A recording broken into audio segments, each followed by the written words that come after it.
11ನೇ point long term growth and outlet. ನಮ್ಮ ಭಾರತದ data future outlet ಬಗ್ಗೆ ಆಪ್ಟಮಿಸ್ ಟೂನ್ ಇಟ್ಕೊಂಡಿದ್ದಾವ. ರೀಸನ್ ಏನು?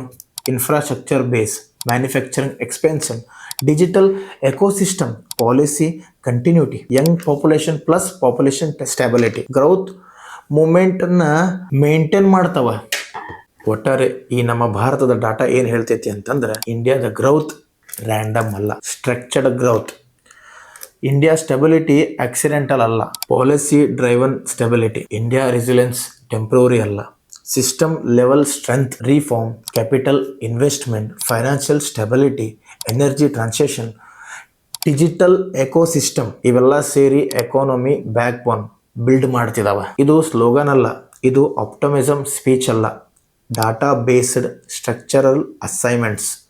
ಅಗ್ರಿ ಮಾಡ್ಬೋದು, ಕ್ವಶನ್ ಮಾಡ್ಬೋದು, ಆದ್ರೆ ಇಂಡಿಯನ್ ಎಕಾನಮಿ ಫೌಂಡೇಶನ್ ಸ್ಟ್ರೆಂತ್ ಆಗ್ತಾ ಇದೆ ಅನ್ನೋದು ಕ್ಲಿಯರ್ ಆಗಿ ಇಲ್ಲಿ ಗೊತ್ತಾಗ್ತದೆ. ತಿಳ್ಕೊಳ್ರಿ ಜನರೇ, ನನ್ನ ಮಾತಲ್ಲಿ ಏನು ತಪ್ಪಿದ್ರೆ ಕ್ಷಮೆ ಇರಲಿ. ನಮಸ್ಕಾರ.